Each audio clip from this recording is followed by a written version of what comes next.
찬송가 93장입니다. 93장 찬양하겠습니다.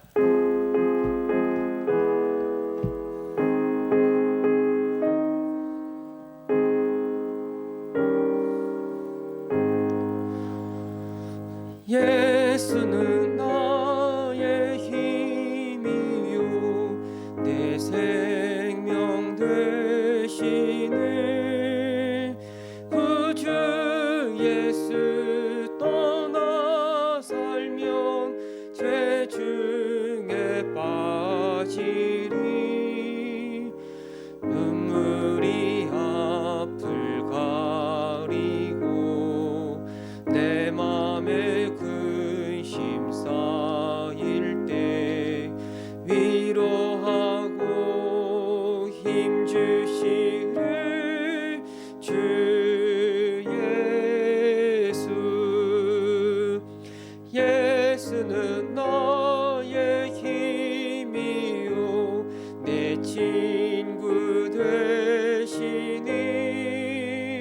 그 은혜를 간구하면 풍성히 받으리. 햇빛과 비를 주시니 주수할 곡식 많도다. 귀한 열매 주시느니 주 예수. 예수는 나의 힘이요 내 기쁨 되시니. 그 명령을 준행하여 늘 충성하겠네. 주야로 보호하시며 바른 길 가게 하시니. 의지하고 따라가네 주 예수. 예수는 나의 힘이요 내 소망 되시니. 이 세상을 떠나갈 때 곧 영생 얻으리. 한없는 복을 주시고 영원한 기쁨 주시니. 나의 생명 나의 기쁨 주 예수. 아멘. 오늘 토요일 우리 청년부 수련회가 있습니다. 코로나로 인해서 저희가 비대면 온라인으로 이 수련회를 진행하는데 지난번 겨울에도 우리 청년들이 온라인으로 수련을 했지만 그래도 하나님이 큰 은혜를 베풀어 주셨습니다. 이번에도 동일한 더 큰 은혜가 우리 청년들에게 부어지게 하셔서 하나님 말씀을 통해서 이 청년의 때에 무엇을 위하여 살아가는 게 가장 복된 인생인지, 하나님 앞에 어떻게 이 세상을 살아가야 할지 말씀을 통해서 도전받고 마음을 새롭게 하고 결심할 수 있는 그런 시간이 되게 해달라고 오늘 수련회에 위해서 여러분 기도해 주시고, 또 내일은 예배입니다. 내일 비록 우리가 온라인으로 드리는 예배지만 그 모든 예배 가운데 하나님께서 함께 하셔서 하나님의 영광을 높여드리고 우리들에겐 오직 하나님만 주실 수 있는 평강을 누릴 수 있는 시간이 되게 달라고 이 두 가지를 놓고 우리 함께 기도하겠습니다. 하나님 아버지, 오늘 우리 청년부가 수련회를 갔습니다. 이 사랑하는 젊은이들, 이 세상 속에서 어떻게 살아가야 할지, 무엇을 위하여 살아갈지 방황할 때가 많이 있습니다. 세상이 따라가는, 세상이 추구하는 거짓되고 헛된 것들에 우리의 마음이 홀려서 하나님 허망한 것들을 바라볼 때가 많이 있는데, 오늘 수련회를 통해서 제 말씀을 통해 우리의 어리석은 생각이 드러나게 하시고 이 거친 세상 무엇을 위하여 살아가는 게 복된 인생인지, 어떻게 살아가는 게 하나님의 뜻인지를 분별하고 깨닫게 하시고 다시 한번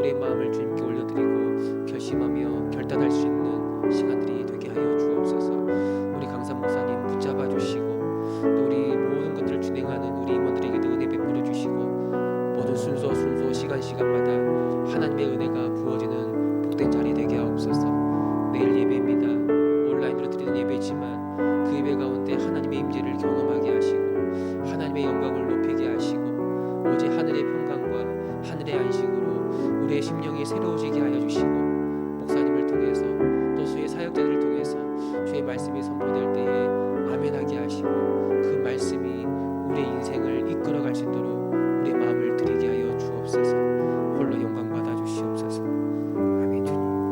주옵소서.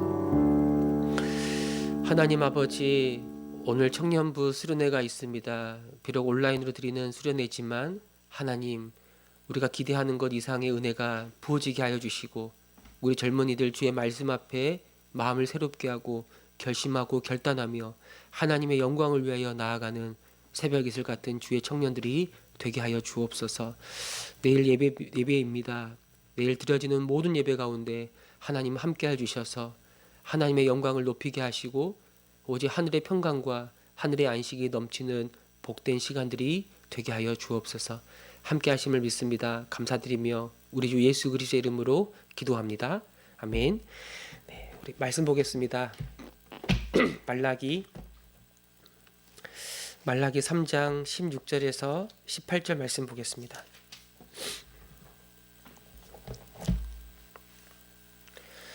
말라기 3장 16절에서 18절 말씀, 우리 같이 한 목소리로 16, 17, 18 읽겠습니다.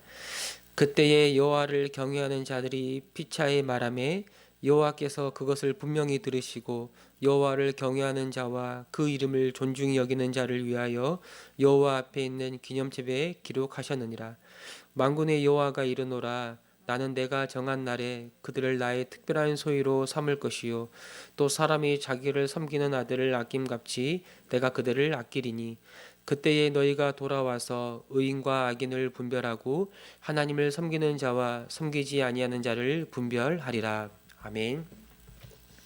이 말라기 시대에는 이스라엘 백성이 바벨론의 포로로 끌려갔다가 다시 포로에서 귀환하여 성전을 재건하고 성벽을 재건하고, 그래서 그런 상황 가운데 있었던 이스라엘 백성들에게 주신 하나님의 말씀이에요.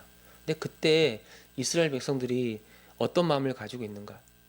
하나님을 섬기는 것이 헛되고 주의 말씀을 따라 살아가는 것이 아무 유익이 없다고 그 당시 사람들이 말했다는 거예요. 그들은 이 하나님을 떠나 스스로 교만하여 자기 마음대로 살아가는 사람들이 복을 받고, 그리고 악을 행하며 살아가는 사람들이 번성하고, 심지어 하나님을 시험하고 하나님께 도전하더라도 하나님의 저주를 받지 않는 그런 사람들을 보게 된 거죠. 그러니까 그들의 실제 현실 속에서 악인이 번성하고 반대로 하나님 말씀대로 살아가려는 그 의인들이 큰 고통을 당하는 걸 본 거예요.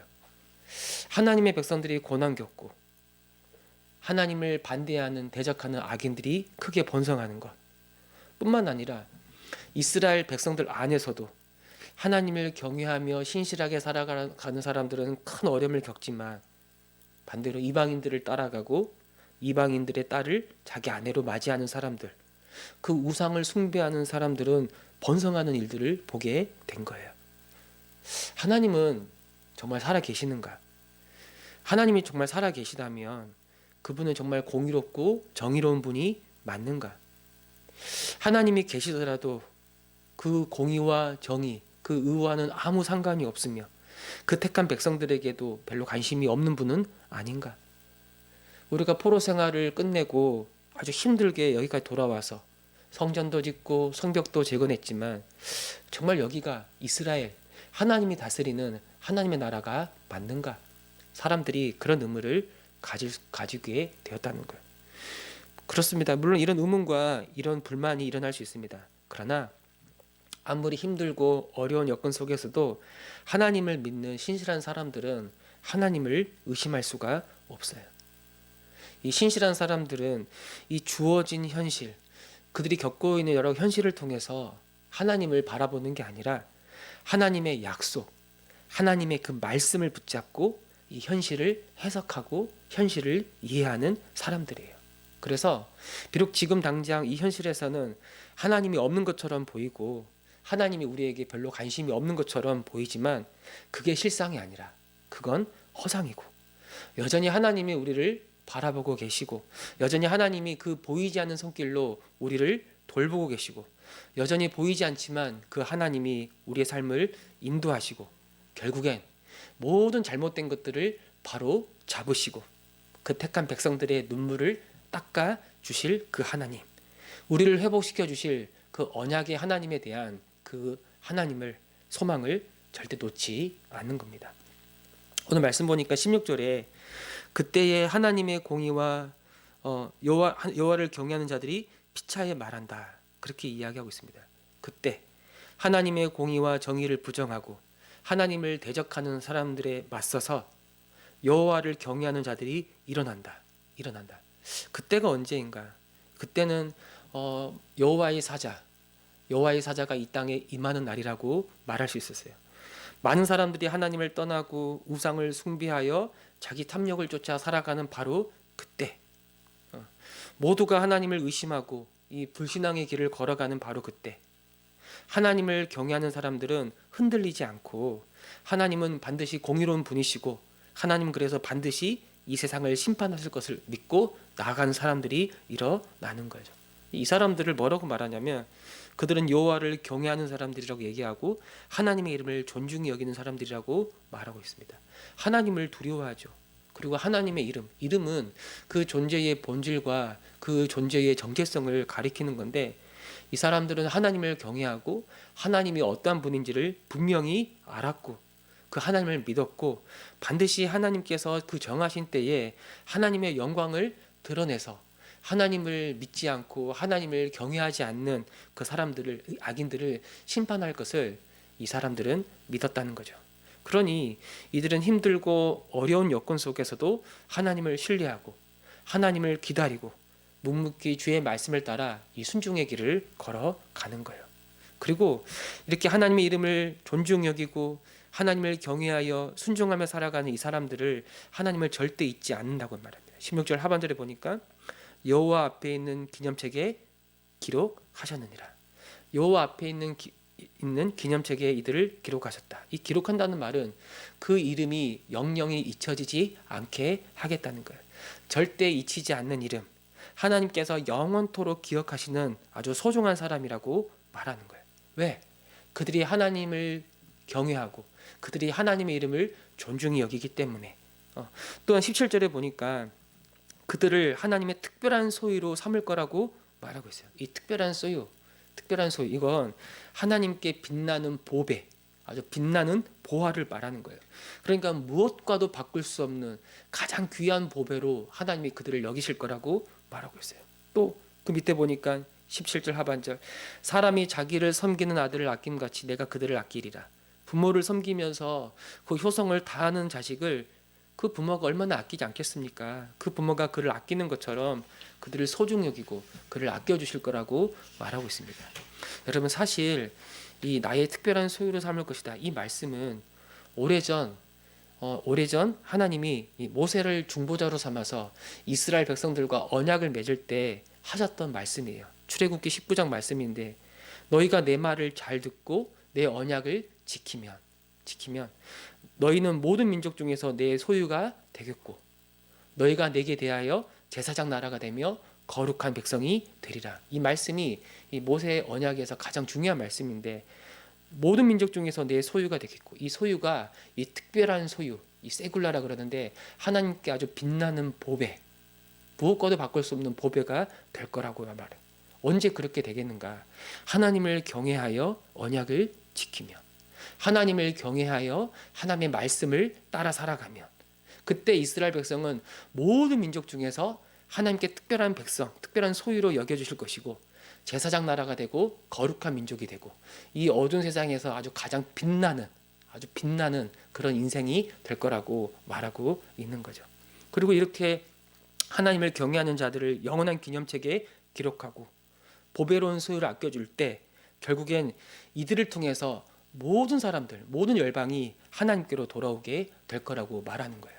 네, 그들이 빛남으로 말미암아 그 주변에 어둠 가운데 묻혔던 사람들이 그 빛나게 살아가는, 그러니까 하나님의 영광 가운데 살아가는 그들을 바라보면서 그들이 하나님을 믿게 되고 그들도 주님을 섬기는 사람이 된다라고 그렇게 말하고 있습니다. 18절, 그들이 그 마음을 돌이켜 주님께로 돌아갈 것이고 그들은 하나님 앞에서 의인과 악인을 분별하게 되고 하나님을 섬기는 자와 섬기지 않는 자 또한 분별하게 될 것이다. 네, 그들도 선과 악을 분별하고 하나님의 뜻을 이해하고 어떻게 이 세상을 살아가는 게 가장 복된 삶인지 아주 선명하고 분별하여 믿음의 길을 걷는 사람들이 될 것이다 라고 말씀하고 있습니다. 여러분, 하나님을 경외하며 그 이름을 존중히 여기는 사람들은 하나님의 말씀, 하나님의 율법을 소중히 여기고 그 말씀을 따라 이 순종의 길을 걸어가는 거예요. 그렇죠. 하나님을 경외하는 자, 하나님을 믿는 자. 그러나 우리는 알아야 됩니다. 그 누구도 하나님을 경외하지 않다는 걸. 하나님은 이 구약 시대 때 이 말라기를 뿐만 아니라 여러 선지자를 보내가지고 이스라엘 백성을 경고하고 때론 달래시고, 그래서 제발 나에게로 돌아오라 그렇게 말씀하셨지만, 여러분, 그 누구도 하나님을 온전히 섬기지 않았고 하나님을 경외하지 않았어요. 그들은 하나님의 기념책에 그 이름이 기록될 만한 사람이 아니고 그들은 죄인이고 악인인 거예요. 하나님의 특별한 소유가 될 수 없는 죄악된 인생들이었어요. 그들은 입술로는 하나님을 믿는다, 입술로는 하나님을 섬기겠습니다 라고 말하지만 실제로는 하나님을 섬기지 않고 하나님을 떠난 사람들이었어요. 그래서 그들이 포로로 끌려갔잖아요. 이스라엘 백성이 망하고 바벨론 포로로 끌려갔어요. 그러면 포로 생활이 끝나고 다시 돌아오면, 그 큰 고통을 겪고 그래서 다시 돌아오면 괜찮을까? 나아질까? 다시 하나님을 경외하는 사람으로 이들이 변할까? 아니요. 돌아왔는데도 이 말라기 말씀이 이 돌아온 이스라엘 백성들에게 하는 말씀인데 돌아가기 전과 다를 바가 하나도 없는 거예요. 이전과 똑같이 엉망인 거예요. 하나님을 경외하지 않고 하나님의 이름을 존중히 여기지도 않고 하나님을 신뢰하지도 않는 거죠. 그들은 하나님의 그 영원한 기념책에 기록될 사람이 아니고 하나님의 말씀을 따라 살아가지 않기 때문에 특별한 소유, 하나님의 특별한 소유가 될 수 없는 그런 인생들. 그래서 여러분, 이 땅에 예수님이 오신 거예요. 예수님 오신 거예요. 이스라엘 백성은 하나님을 경외하지 않았고 하나님을 멸시했고 하나님의 뜻을 거역했지만, 예수님은 그들이 불순종하여 무너진 바로 그 지점에서 하나님을 경외하고 하나님의 이름을 존중히 여기고 모든 율법을 성취하시고 죽기까지 하나님의 모든 뜻에 순종하셨어요. 그래서 여러분, 오직 예수님만 하나님의 특별한 소유가 되는 거고, 오직 예수님만 하나님께 보배가 되고, 오직 예수 그리스도만 하나님이 아끼시는 아주 존귀한 자다라고 우리는 말할 수가 있는 거죠. 그리고 우리는 예수님을 보면서, 그 예수님을 보면서 회개하여 돌이키고 예수 안에서 베풀어 주시는 하나님의 은혜를 경험하고, 이제는 예수 안에서 이전과는 다른 새로운 삶, 의인과 악인을 분별하고 하나님을 섬기는 것이 무엇인지 알게 되고 그 길이 가장 복된 인생이라는 걸 고백하면서 예수 안에서 그 믿음의 길을 걸어갈 수가 있는 거죠. 여러분, 우리가 예수 안에 있으면 이제 드디어 하나님의 뜻을 따라 살 수 있는 새로운 존재가 되는 거예요. 그 이전까지는 악이 무엇이고 의가 무엇인지 몰랐어요. 이제는 모든 뜻을 분별하게 되어 하나님의 선하신 뜻을 따라 살아가는 자가 되는 거예요. 또 그렇게 살아갈 수 있는 은혜와 그렇게 살아갈 수 있는 능력도, 그 지혜도 예수 안에서 우리에게 다 부어지고 있다라고 우리는 믿는 사람들이에요. 그리고 우리가 예수 안에 있을 때 우리의 이름이 이 하나님의 기념책에 기록되어 잊혀지지 않는 영원한 사람, 잊혀지지 않는 영원한 생명을 가진 자, 영생을 얻은 자가 되게 되는 겁니다. 그래서 여러분, 우리가 어떻게 해야 되는가? 우리에게 의심이 생길 때, 과연 하나님은 선하신가? 하나님은 공의로우신가? 하나님은 정의로우신 분이신가? 이런 의심이 생길 때, 그래서 하나님의 말씀을 따라 살아가는 게 힘들 때, 무력해질 때, 그럴 때, 무엇이 옳고 무엇이 그른지를 알 수 없는 바로 그때, 분별력이 없을 때, 우리 삶이 와장창 무너질 때, 바로 그때 다시 눈을 들어 예수님을 바라봐야 되는 거예요. 그 예수님을 바라보면, 예수님을 의지하면 그 예수 안에 들어가기만 하면, 예수를 먹고 마시기만 하면, 예수의 생명으로 다시 살아나기만 하면, 예수의 생명이 내 안에 들어와 내 마음이 새로워지기만 하면 그때는 다 보이는 거예요. 내가 누구인지 알게 되고 어떻게 살아가야 될지 알게 되고 무엇이 옳고 그른지도 알게 되며 이 땅에 하나님의 나라가 이미 들어왔고 그 왕이 들어왔으며 그게 주를 따라 살아가는 게 가장 복된 인생임을 알게 돼서 이 믿음의 길을 걸어가게 되는 겁니다. 하나님, 여러 가지 힘들고 어려운 현실이 우리 안에 있습니다. 그러나 예수님을 중심으로 예수 안에서 우리 현실을 보게 하셔서 예수의 생명으로 다시 살아나게 하시고 예수의 능력으로 이 길을 걸어가게 하시고 예수의 능력으로 내 인생을 해석하고 예수님을 따라서 살아가는 자가 되게 하여 주옵소서. 오늘 이것이 저와 여러분 우리의 기도가 되기를 바랍니다. 아멘.